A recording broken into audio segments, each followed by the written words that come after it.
Hey folks, this stems off from this Reddit question.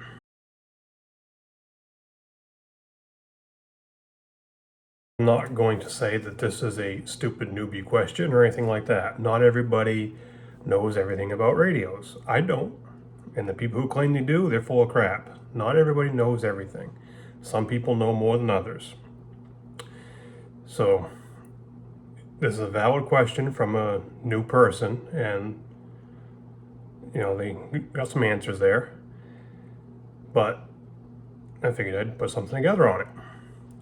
So we're going to talk strictly analog in this one, and how to use PL tones or DPLs, digital PLs. So to clear up any confusion, CTCSS is PL. PL is private line. That's just a Motorola term that was invented back in mid-70s.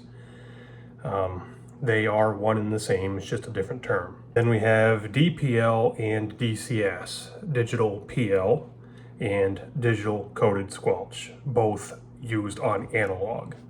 It doesn't make your transmission digital, it's just a digital squelch system is all it is. So let's get into how this works. First thing I'm going to say is if somebody has a repeater on the air and they're still running carrier squelch through that thing, they're pretty brave. Yeah, sure, maybe way out in the sticks where there's nothing else around, you can get away with it no problem. But if you're in an area where there's a lot of RFI, there's other repeaters, there's just a lot of noise, you can get interference, and you're trying to run carrier squelch on a repeater, you need to get with the times. Catch up to the 70s. Nothing says you have to run a PL or a DPL, but it's going to lock out interference. So, yeah, some people even in public safety now are still trying to run carrier squelch on public safety as tight as the public safety pool is. But anyway, that's a whole different ballgame. So, your average ham repeater, no matter what band you're in, is probably going to have a PL tone. You can mix PL, DPL. It could be a PL into it, coming with a DPL out, or a DPL going in, coming with a PL out. It could be DPL both ways, PL both ways, however the owner sets it up. More doodling for you here. I'm going to pick on this frequency pair. So mobiles, bases, portables, anybody in the field to use this frequency pair is going to transmit on 144.58. It's going to hit the repeater on that frequency. The repeater is going to do its thing simultaneously and then retransmit on 145.18 for anybody out in the field to hear. Alrighty? So, to access this repeater, you could have whatever for PL tones, there's several more obviously, or whatever for DPL. There's several more. I just wrote these down for examples. So, let's say this repeater has a DPL of 226.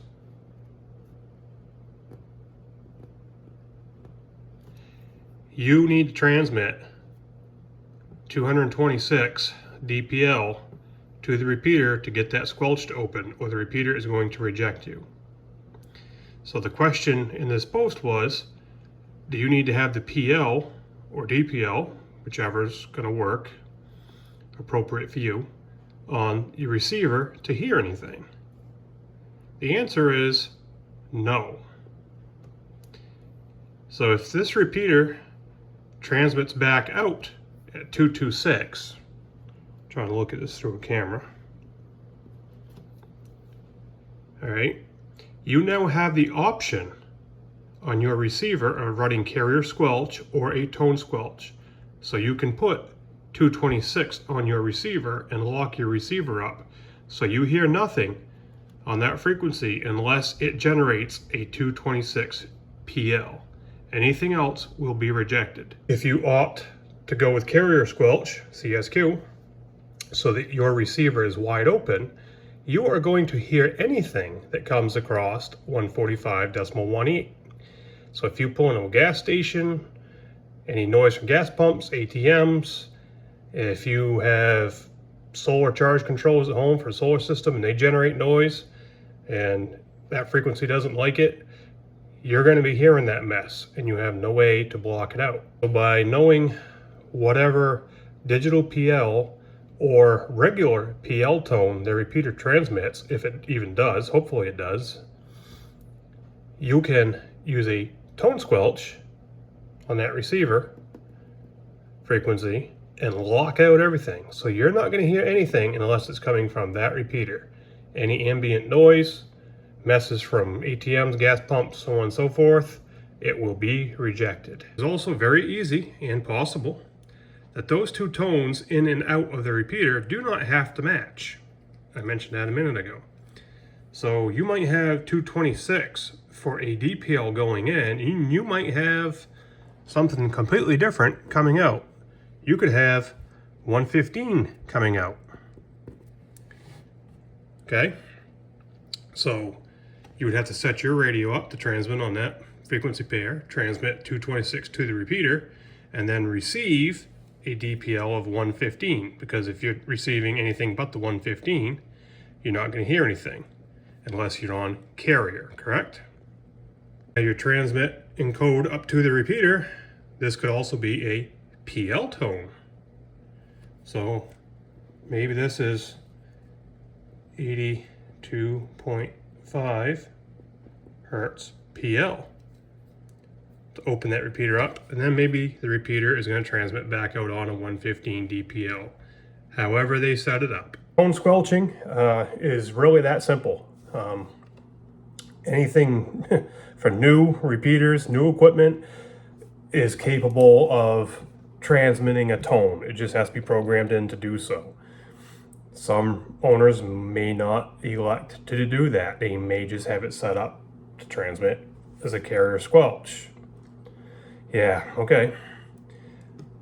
So, for example, with me, you know, any local repeaters in my area that I use all the time or frequently, most of those will transmit a PL. So I have those PL tones on my receiver just to block out any noise, static, garbage, whatever. But I also have repeaters elsewhere in the state that I'm, may never use. I might use once in a while if I'm driving through. I got some in New Hampshire, Vermont. I'm not going to take the time to program the receive PLs or DPLs into my radio. It's just a waste of time because how often am I there, right? So all I bother with is putting the transmit PL so I can open the repeater up and use it, and I'll just listen on carrier squelch regardless of whatever it's transmitting. It's really quite simple, nothing to it. So in closing notes, we as ham operators, we don't fall into the rest of the world like the public safety folks do and like business band does.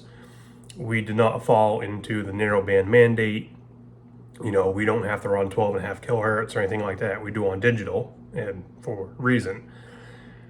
But like on analog, there are still, in the year 2025, old Motorola Micors and Centaurs and such on the air as repeaters. Crystal controlled jobbies that have been around since the early 80s. And some of them do not transmit APL tone.